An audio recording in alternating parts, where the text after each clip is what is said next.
Ikhwah, akhwat, kawan-kawan sekalian yang berbahagia. Alhamdulillah pada hari ini kembali kita dipertemukan, dikumpulkan oleh Allah Subhanahu wa taala untuk kembali bersama-sama belajar ya, sama-sama belajar sebuah kitab yang sangat indah, sangat baik, yaitu kitab Mukhtasar Minhajul Qasidin karangan Asy-Syaikh Ahmad bin Abdurrahman Ibnu Qudamah Al-Maqdisi rahimahullahu taala. Kita sampai pada pembahasan Kitabuz Zakah wa asrariha wa may kita membahas tentang zakat dan rahasia di balik zakat sendiri adalah sebuah bagian daripada rukun Islam. Dalam hadis Jibril yang terkenal, ya Rasulullah Shallallahu Alaihi Wasallam ketika menjawab Jibril, uh, ketika beliau ditanya tentang dia jawab adalah ilaha illallah Rasulullah wa tuqim dan engkau menegakkan salat engkau dan seterusnya ya. Nah, dalam hadis yang lain ya Ibnu Umar meriwayatkan dari Rasulullah Shallallahu Alaihi Wasallam bunyal Islamu ala khamsin, bahwasanya bangunan keislaman itu terdiri atas lima. Antasyhadu alla ilaha illallah wa anna Muhammadar Rasulullah wa iqamus shalah wa ita'uz zakah. Yaitu engkau bersaksi bersyahadat la ilaha illallah Muhammad Rasulullah dan engkau mendirikan salat, membayar dan menunaikan zakat. Itu dua yang lainnya adalah berpuasa dan haji sebagaimana yang telah kita ketahui bersama. Olehnya zakat ini adalah sebuah kewajiban yang perlu dan penting sekali untuk senantiasa diperhatikan oleh setiap muslim. Karena sekali lagi orang yang meninggalkan zakat artinya dia meninggalkan satu daripada rukun Islam. Apa dia meninggalkannya? Apabila dia meninggalkannya dengan keyakinan bahwasanya zakat ini tidak wajib, maka dia keluar daripada agama ini.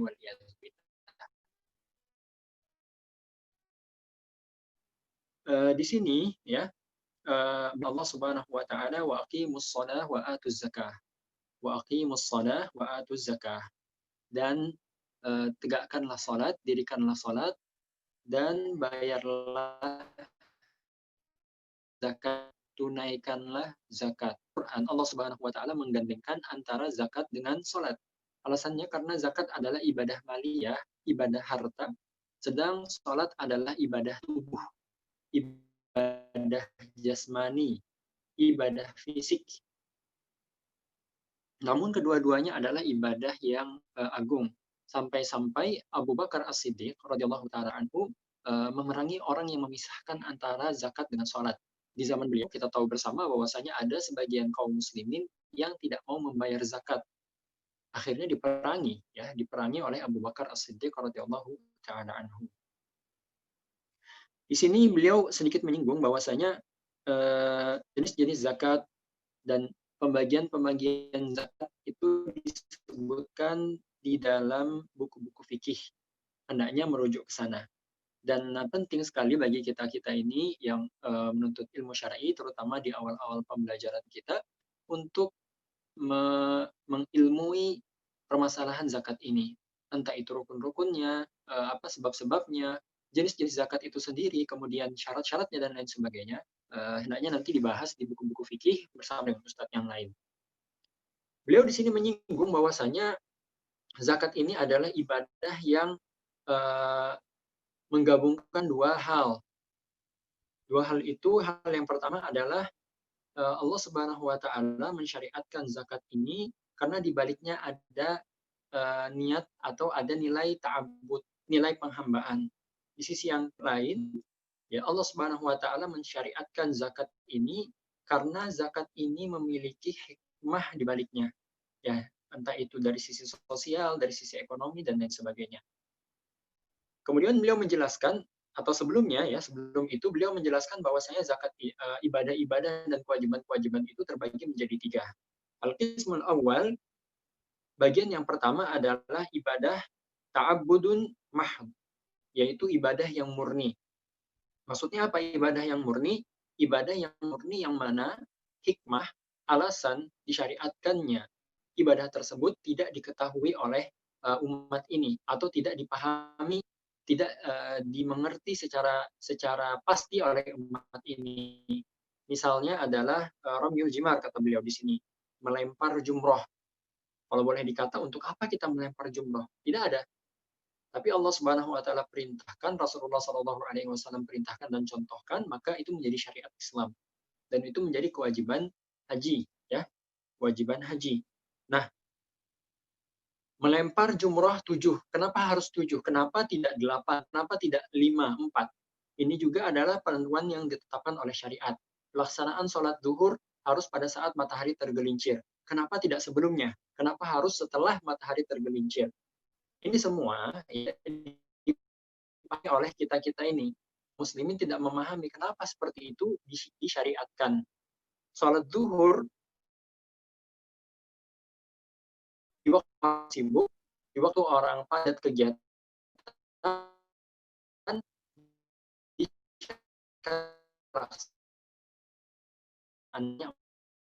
sementara kegiatan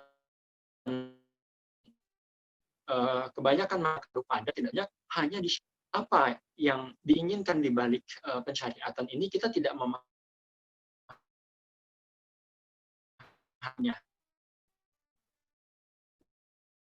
Itu kewajiban tujuan pensyariatnya adalah seobat terhadap syariat yang diturunkan oleh Allah Subhanahu wa taala. Ya, kita melempar jumrah, kita sami'na wa ta'na. Kita taat, kita dengar, kita tahu Rasulullah melakukannya, kita kerjakan. Tidak bertanya, kenapa? Tidak. Ya, karena agama ini adalah penghambaan, tunduk, patuh kepada Allah Subhanahu wa taala. Ini jenis yang pertama ya, jenis pertama daripada kewajiban-kewajiban yang disyariatkan oleh syariat. Jenis yang kedua adalah kebalikannya, syariat yang dipahami maknanya, dipahami alasannya, dipahami maslahat yang diinginkan dari pensyariatan amalan tersebut.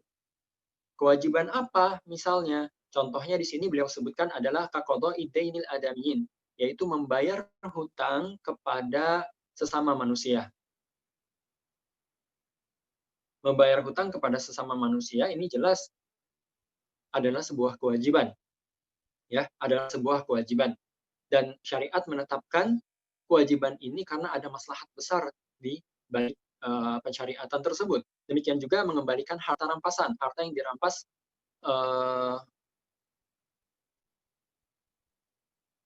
baik, mohon maaf ya. Ini kalau sinyal saya cukup bagus di sini, mudah-mudahan di sana hostnya bisa mencari jaringan yang lebih baik. Ala kulihal, kalau suara saya masih terdengar dan cukup jelas, kita lanjutkan. Kalau memang ternyata nanti bermasalah, kita stop dulu supaya kita perbaiki. Baik, ini yang contoh yang kedua. Contoh yang kedua adalah mengembalikan harta yang dirampas. Harta yang dirampas, misalnya ada orang mencuri harta orang lain atau menjamret harta orang lain. Harta tersebut wajib dikembalikan dan syariat mewajibkan orang yang mengambil dan mencuri harta tersebut untuk mengembalikannya. Hukumnya apa? Wajib. Nah, di balik pensyariatan atau diwajibkannya perkara tersebut atau kewajiban tersebut ada hikmah yang kita pahami bersama. Kita bisa mengerti bersama apa hikmah di balik pensyariatan kewajiban tersebut. Sementara ada juga jenis ibadah yang ketiga. Jenis ibadah yang ketiga adalah ibadah yang menggabungkan dua jenis maksud di atas, yaitu ibadah yang menggabungkan antara ta'abbud mahad, yaitu ketundukan semata pada Allah Subhanahu wa taala, juga ibadah yang di baliknya ada hikmah, ada maslahat, ada sebab-sebab yang bisa dipahami oleh akal manusia. Contohnya adalah ibadah zakat, sebagaimana telah disebutkan di awal tadi. Ibadah ini menggabungkan antara ta'abbud, yaitu penghambaan seorang hamba kepada Rabb-nya dengan menuruti apa yang Allah Subhanahu wa taala perintahkan daripada syariat zakat ini. Dan yang kedua adalah ada maslahat yang diinginkan yang bisa kita pahami di balik pensyariatan zakat ini dari sisi sosial, dari sisi ekonomi dan lain sebagainya. Baik, saya tidak akan berpanjang lebar ya. Tapi perlu saya sebutkan bahwasanya beliau menyebutkan pembagian ini karena beliau membantah orang yang membantah pendapat yang mengatakan boleh mengeluarkan zakat dengan uang saja. Kata beliau tidak seperti itu, harus mengeluarkan zakat berdasarkan apa yang telah ditetapkan oleh syariat, ya. Kalau misalnya yang dikeluarkan zakatnya zakat tanaman, maka tanaman yang dikeluarkan. Kalau yang ingin dikeluarkan adalah zakat hewan, maka hewan sesuai dengan ketentuan yang ada ditentukan oleh Nabi Muhammad SAW. Beliau tidak menyetujui orang yang mengeluarkan zakat, misalnya dia punya hewan, unta dan lain sebagainya, tapi dia keluarkan zakat uangnya saja, ya, zakat dengan menggunakan uang saja misalnya, atau dengan menggunakan nilainya saja. Beliau tidak setuju. Kenapa? Kenapa tidak demikian? Karena orang yang mengeluarkan zakat dengan menggunakan nilai atau uang daripada kadar zakat yang harus dikeluarkan, mereka beranggapan bahwasanya zakat ini tujuannya adalah untuk menutupi kebutuhan orang-orang fakir, dan kebutuhan itu tertutupi dengan uang, atau kebutuhan itu terpenuhi dengan nilai daripada zakat yang kita keluarkan, berupa uang, ya, berupa uang. Dan beliau di sini membantah karena zakat ini bukan hanya sekedar maslahat saja, akan tetapi juga ada nilai ibadah di dalamnya, atau nilai penghambaan ketundukan kepada Allah Subhanahu wa taala, dan salah satu bentuk ketundukannya adalah tunduk dan patuh mengikuti jenis harta yang dikeluarkan. Tidak mengubahnya. Kalau disuruh dikeluarkan adalah unta, maka unta yang dikeluarkan. Kalau yang disuruh dikeluarkan adalah kambing, maka kambing yang dikeluarkan. Tidak boleh nilainya. Nah, ini pendapat yang beliau ikuti. Tentu dalam permasalahan ini ada khilaf di kalangan para ulama. Baik, kita akan masuk kepada pembahasan yang lebih dalam dan lebih penting daripada itu semua, yaitu permasalahan adab-adab yang terkait dengan zakat. Tentu yang dimaksud dengan adab-adab di sini adalah adab-adab hati ketika mengamalkan syariat yang begitu mulia ini. Beliau mengatakan fasal fi daqaiqil adabil batinah fi zakah. Pasal ini membahas tentang adab-adab yang rinci, adab-adab hati secara rinci terkait dengan zakat. I'lam anna ala muridil akhirati fi zakati wadhaif. Ketahuilah bahwasanya bagi orang yang menginginkan akhirat melalui perantaraan zakat, dengan ibadah zakat ini dia harus mengerti beberapa hal. Hal yang pertama, an yafhamal murada min zakah. Harus mengerti dan memahami tujuan disyariatkannya zakat ini. Wahya salasatu asya. Ada 3. Ibtila'u mudda'i mahabbatillahi ta'ala bi ikhraji mahbubihi. Yaitu Allah Subhanahu wa taala mensyariatkan zakat ini untuk menguji kecintaan orang yang mengaku cinta kepada Allah Subhanahu wa taala dengan mengorbankan apa yang ia cintai. Harta sangat dicintai oleh setiap manusia. Wa innahu lihubbil khairi lasyadid. Dan sesungguhnya manusia itu, kata Allah Subhanahu wa taala, sangat cinta, sangat besar kecintaannya terhadap harta. Wa innahu lihubbil khairi lasyadid. Nah, pensyariatan zakat ini adalah menguji apakah Allah Subhanahu wa taala lebih dicintai dibandingkan hartanya. Yang kedua, dimaksud daripada disyariatkannya zakat ini adalah at-tanazzuh an sifatil bukhli al-muhlik, yaitu membersihkan diri dari sifat bakhil, dari sifat kikir, dari sifat pelit yang bisa menghancurkan seorang hamba. Dan yang ketiga adalah syukuru ni'matil mal, yaitu mensyukuri nikmat harta yang telah diberikan Allah Subhanahu wa taala. Wa in syakartum la azidannakum wa la in kafartum inna adzabi lasyadid. Dan di antara bentuk kesyukuran itu adalah melaksanakan hal-hal yang wajib terhadap atau daripada harta yang telah diberikan. Ya, di antaranya ada menafkahkannya atau menzakatkannya. Baik itu zakat itu sendiri. Yang kedua adalah al-israru bi ikhrajiha likaunihi ab'ad min ar-riya'i was-sum'ah. Orang yang menginginkan akhirat dengan cara membayar zakat harus memahami bahwasanya berzakat sembunyi-sembunyi, bersedekah sembunyi-sembunyi, berinfak sembunyi-sembunyi perkara yang dicintai oleh Allah Subhanahu wa taala, dan perkara ini mampu menjauhkan seorang hamba dari sifat riya, tidak ikhlas, ya. Wa fil idhari idlalun lil faqiri aidan. Di sisi lain kata beliau, kalau kita memberikan zakat, memberikan sedekah secara terang-terangan, ya, secara terang-terangan, ini juga bisa jadi kita menghinakan orang fakir yang menerima zakat kita. Fa in khafa an yuttaham bi adamil ikhraji a'ta man la yubali minal fuqara bil akhdhi bainal jama'ati adaniyatan wa a'ta ghairahu sirran. Namun kata beliau di sini, apabila kita takut ketika kita mengeluarkan zakat sembunyi, kita akan dianggap oleh masyarakat sebagai orang yang tidak membayar zakat atau orang yang bakhil, maka sekali-sekali ya terkadang kita mengeluarkan zakat kita atau menyedekahkan harta kita secara terang-terangan di hadapan orang banyak. Ya, fungsinya apa? Supaya tidak dianggap sebagai orang yang bakhil atau dituduh sebagai orang yang tidak membayar zakat sama sekali. Apalagi di zaman dahulu, ikhwah sekalian dan akhwat yang berbahagia, zaman salaf dahulu, su'ad atau petugas zakat itu adalah utusan pemerintah, ya. Jadi pemerintah punya data dan nama-nama orang-orang yang berhak, mohon maaf, orang yang wajib mengeluarkan zakat di kotanya misalnya.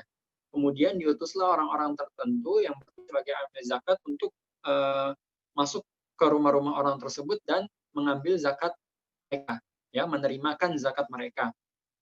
Nah, kalau di zaman dahulu ya, kalau ada orang yang berzakat sembunyi-sembunyi, maka petugas akan mencatat bahwasanya orang ini tidak membayar zakat, dan ini berbahaya dan mendatangkan mudarat bagi orang tersebut. Ya, oleh karenanya tidak apa-apa sesekali membayar zakat secara terang-terangan. Akan tetapi di zaman kita ini ya, di zaman kita ini kemungkinan besar sudah tidak seperti itu lagi. Tidak nampak orang-orang yang rajin berzakat, rajin bersedekah dengan orang yang tidak mau membayar zakat atau tidak bersedekah, ya. Oleh karenanya, wallahu a'lam, sebagian ulama mengatakan di zaman kita ini al-afdal, yang paling afdal adalah bersedekah, berzakat, berinfak secara sembunyi-sembunyi. Kemudian tugas yang ketiga atau hal yang ketiga yang perlu diperhatikan oleh orang yang menginginkan akhirat, yang menginginkan kehidupan akhirat dengan zakatnya, yaitu alla yufsiduha bil manni wal adha, tidak menghancurkan, menghilangkan pahala sedekahnya itu, pahala zakatnya itu dengan alman, yaitu menyebutnya wal hati orang fakir tersebut, ya. Nah, hal ini terjadi kenapa? Karena seseorang merasa bahwasanya dirinya memberikan atau berjasa kepada orang fakir, orang miskin. Dia merasa bahwasanya ketika saya mengeluarkan zakat ini, ketika saya mengeluarkan sedekah, ketika saya mengeluarkan infak ini berjasa, merasa saya berjasa besar terhadap orang yang menerimanya. Ya. Akan tetapi kata beliau di sini, walau haqqaqan nazara lara al-faqira muhsinan ilaihi biqabuli haqqillahi alladhi huwa tuhratan lahu. Apabila seorang memperhatikan dengan seksama, merenungi perkara ini, dia akan dapati bahwasanya sesungguhnya orang yang fakir ini, orang miskin ini yang menerimakan zakatnya, sejatinya orang fakir itulah yang berbuat baik terhadap dirinya. Loh, kenapa? Iya, karena zakat kan harta kotor. Dan di dalamnya ada hak yang diperintahkan oleh Allah Subhanahu wa taala. Oleh karenanya hak itu harus dikeluarkan, dipisahkan dari harta kita. Kalau tidak dipisahkan, maka kita akan berdosa dan mempertanggungjawabkannya di hari kiamat kelak. Nah, kalau kita keluarkan, artinya harus ada yang menerima dong. Dan ketika orang fakir, orang miskin mau menerimakan harta kotor kita itu, yang menyebabkan kita menjadi bersih, maka dia sejatinya telah berbuat baik kepada kita. Ya, begitu ya kata beliau. Wa idza istahdara ma'a dzalika anna ikhraja ikhrajahu lizakati syukrun li ni'matillahi ta'ala lahu fala yabqa bainahu wa bainal faqiri muamalah wa la yanbaghi an yahtakira al-faqira li faqrihi.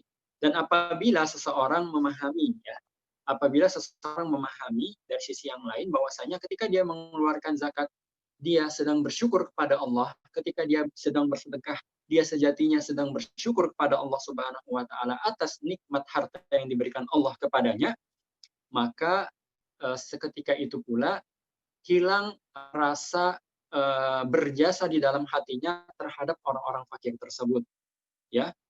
Oleh karenanya apabila perasaan itu sudah dihilangkan, maka tidak boleh orang yang berzakat, bersedekah, orang yang berinfak menganggap remeh orang fakir disebabkan karena kefakirannya. Ya, Anda beruntung karena Allah Subhanahu wa taala menakdirkan Anda menjadi orang kaya, kemudian Anda juga bisa berzakat. Sementara dia saudara kita sesama muslim ya, sesama manusia, Allah Subhanahu wa taala menakdirkan kefakiran untuk dia.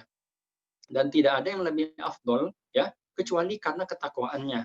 Li'annal fadla laisa bil mali walan naqsu bi'adamihi. Karena sesungguhnya keutamaan di sisi Allah Subhanahu wa taala itu kan karena harta. Innallaha la yanzuru ila suwarikum wala ila amwalikum. Allah Subhanahu wa taala kata Rasulullah tidak melihat harta kalian, tidak melihat rupa kalian. Tetapi apa yang dilihat oleh Allah Subhanahu wa taala? Innallaha yanzuru ila a'malikum ila qulubikum wa a'malikum. Allah Subhanahu wa taala memandang apa yang dipandang? Yang dipandang Allah Subhanahu wa taala adalah hati sang hamba dan amalan yang dikerjakan oleh sang hamba. Jadi sejatinya walaupun orang kaya ini lebih hartanya, lebih banyak hartanya, ya kemudian orang kaya ini menyedekahkan hartanya kepada orang lain, orang fakir sejatinya dia hanya membersihkan dirinya dari hak Allah Subhanahu wa taala yang harus dia tunaikan. Baik, permasalahan ini juga ingin membawa sebuah masalah yang lain yang nanti mungkin saya akan singgung, atau saya singgung sekarang saja ya terkait dengan permasalahan ini ya. Kadang kita punya lembaga zakat, kemudian lembaga zakat ini menyalurkan bantuan-bantuan zakat kepada kaum du'afa, fakir miskin. Nah, di sisi lain ya, fakir miskin yang menerimakan itu sudah senang dengan pemberian tersebut. Akan tetapi kadang ada suatu peristiwa atau kadang ada hal yang membuat orang-orang penerima zakat ini merasa tidak nyaman dengan perlakuan orang yang memberikan zakat atau petugas-petugas yang membagikan zakat, terutama dalam permasalahan dokumentasi dan publikasinya. Kalau dokumentasi oke lah, misalnya ini pembagian zakat, pembagian harta zakat atau infak atau sedekah diserahkan kepada fakir miskin, kemudian didokumentasikan, difoto, ya. Kalau bisa tidak dipublikasikan, maka itu afdol. Kalaupun harus dipublikasikan, maka hendaknya wajahnya orang yang menerima itu disamarkan, ya. Di sisi lain ya, ini ya karena permasalahan ini yang telah kita sebutkan, di sisi lain juga menjaga kehormatan orang tersebut. Menjaga kehormatan orang tersebut karena suka atau tidak suka ya, orang yang menerima zakat kemudian difoto dan dipublikasikan, diumumkan ke seluruh dunia bahwasanya dia menerima zakat dari kita misalnya tentu itu akan menyakiti hatinya dan bagian daripada ada atau gangguan menyakiti hati seorang hamba. Ya ayyuhalladzina amanu la tubtilu shadaqatikum bil manni wal adza. Wahai sekalian orang-orang yang beriman. Ini panggilan dari Allah untuk orang-orang beriman. Nah, la tubtilu shadaqatikum bil manni wal adza. Janganlah rusak pahala sedekah kalian itu dengan menyebut-nyebutnya dan menyakiti hati orang yang menerima zakat. Baik, mudah-mudahan ini bisa dipahami ya. Dan yang keempat di sini, hal yang keempat yang harus diperhatikan orang yang menunaikan zakat adalah yastasghir al-atiyah fa innal musta'dhim lil fi'li mu'jabun bihi, yaitu menganggap remeh, menganggap sederhana, menganggap kecil pemberian yang ia berikan walaupun jumlahnya besar. tapi harus dianggap sedikit dan dianggap kecil. Harus dianggap kecil.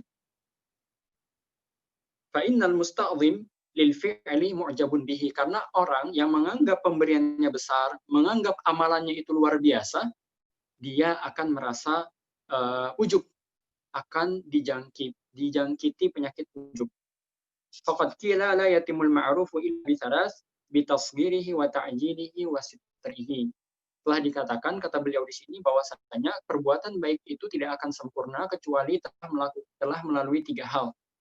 Hal yang pertama adalah bitasghirihi, yaitu dengan cara orang yang melakukan amalan tersebut, membuat suatu karya, memberikan satu pemberian misalnya, ya, dia menganggap amalannya, pemberiannya, karyanya itu adalah pekerjaan yang sederhana, pekerjaan yang kecil, pekerjaan yang tidak ada apa-apanya. Ya, itu yang pertama. Yang kedua, bita'jilihi, yaitu dengan menyegerakan amalan tersebut, menyegerakan pemberian tersebut, menyegerakan karya yang ingin dia berikan tersebut. Yang ketiga, wasitrihi, yaitu dengan menyembunyikannya. Ya, kalau ada pemberian tidak usah diterang-terangan, bagaimana yang telah kita sebutkan pada hal yang kedua di atas atau sebelumnya. Baik, al-wadhifatul khamisah, hal yang kelima yang harus diperhatikan orang yang menginginkan akhirat dengan zakatnya, an yantaki min malihi ahallahu wa ajwadahu wa ahabbahu ilaihi, yaitu menyaring hartanya, dicari harta yang paling halal, yang paling baik, dan yang paling disukai dan dicintai oleh dirinya. Adapun terkait dengan kehalalan ini, karena Allah Subhanahu wa taala thayyib, Allah Subhanahu wa taala itu baik. La yaqbalu illa thayyiban, kata Rasulullah. Allah Subhanahu wa taala tidak menerima kecuali yang baik-baik saja. Olehnya harta yang tidak baik, harta yang tidak halal tidak akan diterima oleh Allah Subhanahu wa taala. Adapun harta yang bagus, harta yang berkualitas, ya, yang diberikan itu, Allah Subhanahu wa taala telah menyinggung di dalam Al-Qur'an, wala tayammamul khabitha minhu tunfiquna walastum biakhidina. Janganlah kalian mencari-cari harta yang jelek, harta yang tidak bagus, kemudian itu yang disedekahkan, itu yang diinfakkan. Padahal kalian sendiri apabila diberikan kalian tidak akan mengambilnya, ya. Maka usahakan berikan harta yang terbaik. Wayan bagi an yulahat bidzalika amrayn. Dalam permasalahan memberikan harta yang terbaik ini, hendaknya perhatikan 2 hal, kata beliau. Haqqullahi subhanahu wa ta'ala bita'zimi lahu, fa innahu haqqun man ikhtira lahu. Hak Allah Subhanahu wa taala perlu diperhatikan. Kita mengeluarkan zakat. Zakat ini untuk siapa? Untuk Allah. Pantaskah kita memberikan zakat untuk Allah Subhanahu wa taala? Ya, mengeluarkan zakat dari harta kita untuk Allah Subhanahu wa taala, sesuatu yang tidak kita inginkan, sesuatu yang tidak baik, tidak pantas, ya. Apakah itu baik bagi kita? Apakah itu pantas untuk Allah Subhanahu wa taala? Ya. Sedikit berkisah, ya, dahulu ada seorang dai yang tinggal di sebuah perumahan. Di perumahan itu ada orang kaya yang terkenal bakhil, tidak mau berinfak. Masyarakat sekitar mengatakan bahwasanya jangan kamu ke rumah orang tersebut. Ya, orang tersebut itu tidak mau sama sekali berinfak, bersedekah di jalan Allah Subhanahu wa taala, tidak akan mau. Tapi sang dai bersikeras dan berusaha untuk ke rumah orang tersebut. Sekali, 2 kali, 3 kali ditolak. Yang keempat kalinya, karena orang kaya ini merasa, ya, saudagar, ya, merasa ini orang ganggu, suruh masuk saya akan kasih pelajaran. Masuklah orang tersebut, ya, orang tersebut masuk, kemudian bertanya, orang tersebut diizinkan masuk, dai tersebut diizinkan masuk, sembari menawarkan program-program dakwah atau pembangunan fasilitas dakwah. Setelah selesai memaparkan apa yang ingin dikerjakan oleh sang dai, maka orang kaya tadi mengatakan, mana tanganmu, sini saya kasih. Gitu. Akhirnya sang dai menjulurkan tangan kanannya. Seketika, ya, mohon maaf Bapak Ibu sekalian, kawan-kawan sekalian, seketika orang kaya itu meludahi tangan sang dai, sembari berkata, itu, katanya, itu ambillah, ya, untuk dakwah, dia bilang begitu. Kemudian orang ini, ya, sang dai ini memegang, ya, mohon maaf, memegang ludah tersebut, kemudian berkata, ini untuk saya tidak apa-apa, ya. kemudian dia menjulurkan tangannya yang lain, tapi mana untuk Allah. Ketika mendengar nama Allah Subhanahu wa taala disebut, ya, seakan petir menyambar. Ya, orang itu langsung menangis tersungkur dan bertobat kepada Allah Subhanahu wa taala melalui kejadian tersebut. Ya, intinya hendaknya memberikan harta atau mengeluarkan harta yang terbaik yang kita miliki untuk berzakat. Beliau di sini membuat perumpamaan, ya, فإنه حق من اختار له لو أن الإنسان قدم إلى ضيفه طعاما رديئا لأوغر صدره. Ya, apakah orang terhormat seperti Anda, yang mohon maaf ya, orang terhormat seperti Anda, wahai orang yang mengeluarkan zakat, maksud beliau seperti itu, apakah pantas ya Anda memiliki tamu, kemudian tamu itu Anda beri makanan yang busuk, Anda beri makanan yang jelek? Kan tidak pantas ya.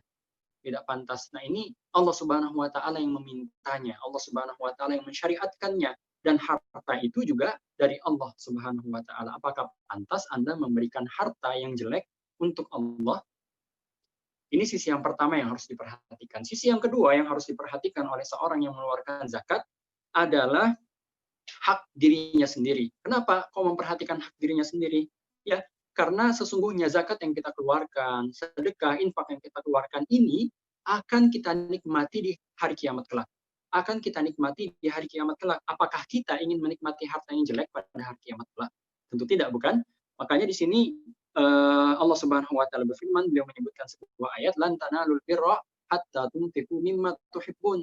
Engkau tidak akan mendapatkan kebaikan yang sempurna, yaitu surga, ya, sampai engkau menyedekahkan, menginfakkan, menzakatkan harta yang engkau cintai, Dan ini juga menunjukkan bahwasanya mengeluarkan harta yang kita cintai itu berat dan besar timbangannya di sisi Allah Subhanahu wa taala dibandingkan harta yang tidak kita cintai, ya. Mohon maaf ya, ada dua mobil. Mobil yang pertama mahal, mobil yang kedua sedang-sedang lah, rata-rata harganya. Tapi mobil yang kedua ini kita sukai dan kita cintai. Maka yang lebih afdol adalah mobil yang kedua disedekahkan. Beliau di sini menyebutkan sebuah contoh. Wa kana Ibnu Umar radhiyallahu taala anhuma idza ishtadda hubbuhu li syai'in min malihi qarrabahu lillahi azza wa jalla. Apabila ada Ibnu Umar radhiyallahu taala anhu, apabila ada harta yang dia sangat cintai, sangat sukai, maka dia akan kirimkan. Dia akan jadikan harta tersebut jalan untuk mendekatkan diri kepada Allah Subhanahu wa taala. Waruya, diriwayatkan, annahu nazala al-Juhfah wa huwa syab. Beliau itu singgah di Juhfah beliau sedang sakit, ya. Kemudian beliau meminta kepada keluarganya untuk dicarikan ikan. Maka keluarganya pun, ya, anak-anaknya dan orang-orang terdekat beliau yang ada di situ berusaha mencarikan ikan kepada beliau. Tidak didapatkan ikan di Juhfah kecuali hanya satu ekor saja. Akhirnya satu ekor ikan ini diserahkan kepada istrinya Abdullah bin Umar, kemudian dimasaklah ikan tersebut. Setelah dimasak dihidangkan, ketika dihidangkan datang orang miskin. Orang miskin minta makan. Maka kata Abdullah bin Umar, berikanlah saja ikan ini. Ya, tentu keluarganya marah. Kita sudah capek-capek mencarikan buat kamu, buat engkau ikan, ya. Kita sudah letih mencarikan ikan ini, kita telah masakkan buat engkau ikan ini. Akan tetapi ketika ada orang miskin, kenapa engkau berikan ikan tersebut kepada orang miskin tersebut? Sementara kita punya banyak, ada hal-hal yang lain, ada harta yang lain yang bisa kita kasih untuk orang miskin tersebut. Apakah jawaban Abdullah bin Umar dalam riwayat ini? Beliau mengatakan, Inna Abdullah yuhibbu. Karena Abdullah bin Umar, ya, menyukai ikan ini. Sedekahkan kalau begitu. Nah, ini derajat tertinggi, ya. Dan ini tentu butuh latihan, ya. Jangan serta-merta, ya, karena ada mendengarkan ceramah ini langsung jual mobil kesayangan atau sedekahkan mobil kesayangan atau rumah tercinta. Ya, tentu ada latihan untuk bisa sampai kepada derajat tersebut. Diriwayatkan juga bahwasanya ada seorang yang minta-minta berdiri di pintu seorang ulama yang bernama Ar-Rabi' bin Khaitham. Ar-Rabi' bin Khaitham ini memerintahkan kepada keluarganya dan orang-orang terdekat di rumahnya untuk memberi makan orang tersebut atau memberikan gula kepada orang tersebut. Kemudian salah seorang anggota keluarga menyarankan untuk memberikan roti saja karena roti lebih mengenyangkan dibandingkan gula. Apa kata Rabi? Kata Rabi bin Khaisam, ya, fa inna Rabi yuhibbus sukar, karena sesungguhnya saya ini suka gula, lebih suka gula dibandingkan roti, maka saya sedekahkan gula karena saya cinta, karena saya suka. Ya, ini bentuk pengagungan para salaf terhadap syariat ini, yaitu menyedekahkan harta yang tercinta, harta yang disukai dan dicintai. Ini yang kelima dan yang terakhir. Yang terakhir adalah sekiranya seorang yang ingin mengeluarkan zakat mencari penerima yang terbaik. Penerima yang terbaik itu siapa? Kata beliau di sini, penerima yang terbaik itu setidaknya memiliki kategori di bawah ini, atau memiliki satu di antara kategori di bawah ini. Yang pertama, takwa. Orang yang bertakwa lebih berhak menerima, lebih pantas menerima zakat dibandingkan orang yang tidak bertakwa. Maka carilah penerima-penerima zakat kita dari kalangan fakir miskin, orang yang bertakwa. Ya, karena kata beliau di sini, orang yang bertakwa itu tujuannya, himmahnya, cita-citanya, gerak-geriknya untuk Allah Subhanahu wa taala. Dan ketika kita menolong orang yang bertakwa, ya, dengan mengeluarkan zakat untuknya, ya, atau dengan memberikan zakat kita kepadanya, maka kita akan menolong orang ini untuk semakin bertakwa dan semakin giat dalam ibadahnya, dalam perjalanannya menuju Allah Subhanahu wa taala. Di sisi lain, kita juga bisa mencukupi kebutuhannya hingga dia tidak perlu pusing memikirkan kebutuhan hidup yang bisa mengganggunya dari fokus beribadah atau fokus mencari keridhaan Allah Subhanahu wa taala. Ada sebuah kisah di sini, tapi mungkin bisa dibaca saja, tidak perlu kita sebutkan ya karena waktu. Kriteria kedua yaitu ilmu, orang yang berilmu. Fa inna fi i'ta'il 'alimi i'anatan 'alal ilmi wa nashrid din. Yang memberikan harta zakat kita kepada orang yang berilmu, sedekah kita kepada orang yang berilmu, bagian daripada menolong orang tersebut untuk fokus menuntut ilmu, di sisi lain juga untuk membantu menyebarkan agama Islam ini dan menguatkan syariat Islam. Dan yang ketiga, an yakuna mimman yaral in'ama minallahi wahdahu wa la yaltafit ila al-asbab illa biqadari ma nudiba ilaihi min syukriha. Yaitu mencari orang yang tidak bergantung jasa dengan, atau tidak merasa berhutang jasa dengan makhluk. Orang yang seperti ini, ya, orang yang bergantung hatinya dengan makhluk ini, biasanya kalau diberi, kata beliau di sini, kalau diberi dia akan memuji, kalau tidak diberi di saat yang sama, tidak diberi maka dia akan mencela. Nah, ini biasanya orang yang seperti ini adalah orang yang hatinya bergantung kepada makhluk. Hatinya bergantung kepada makhluk. Hendaknya yang keempat kriterianya adalah mencari orang yang menyembunyikan kefakirannya dan menyembunyikan kebutuhannya. Ya, menyembunyikan kebutuhannya dan tidak mengeluhkan kemiskinan yang ada pada dirinya. Allah Subhanahu wa taala berfirman, "Yahsabuhumul jahilu agniya aminat ta'affuf." Orang-orang jahil, orang-orang yang tidak paham, orang-orang yang tidak mengerti akan mengira bahwasanya orang ini adalah orang kaya. Karena apa? Karena dia punya iffah, karena dia punya sikap yang namanya iffah, yaitu tidak mau meminta-minta dan tidak mau mengeluhkan kebutuhan hidupnya kepada siapapun kecuali Allah Subhanahu wa taala. Kemudian yang kelima, kriteria yang kelima yang berhak menerima atau yang pantas, yang sebaiknya menerima zakat kita adalah an yakuna dza ailah, yaitu orang yang memiliki keluarga, au mahbusan limaradin au dainin, atau orang yang tidak bisa keluar mencari nafkah karena dia sakit, atau orang yang dikurung di penjara disebabkan karena hutangnya bertumpuk, ya. Fahada minal muhassarin wa tasadduq alaihi itlaqu li hasrihi. Dan ini orang yang kesulitan, orang yang terkurung, terkungkung, olehnya bersedekah kepada orang tersebut melapangkan dan melepaskan kurungannya atau ikatannya. Dan yang terakhir, kriteria terakhir adalah an yakuna minal aqarib wa dzawil arham, mendahulukan karib, kerabat dan keluarga dalam sedekah kita. Ya, kalau ada keluarga yang fakir miskin yang masuk dalam kategori 8 yang disebutkan Allah dalam Al-Qur'an, maka dia yang paling berhak menerima zakat kita. Ya.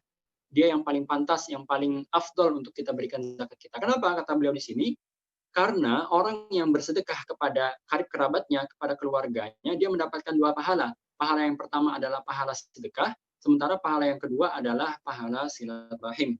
Ya, wa kullu man jama'a min hadhil khilal kullataini aw aktsar kana i'tahu afdal ala qadari ma jama'a. Semakin banyak kriteria terkumpul pada satu orang, ya maka dia semakin pantas, semakin afdol untuk kita jadikan target zakat kita. Jadikan target zakat kita.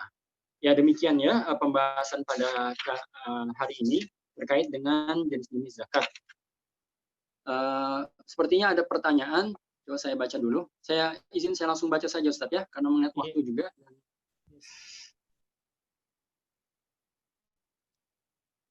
Karena Anda tidak menemukan hadis mengenai zakat profesi. Oke, zakat profesi ini mukhtalafun fihi di kalangan para ulama. Sebagian ulama tidak mengatakan tidak ada syariat yang namanya zakat profesi, karena dari zaman Nabi SAW hingga zaman ini ya zakat gaji, zakat profesi itu tidak pernah disebutkan oleh para salaf. Tetapi sebagian ulama mengatakan tidak masalah mengeluarkan zakat profesi apabila dalam gaji bulanan kita, dalam gaji bulanan kita itu ada lebih dan kita simpan.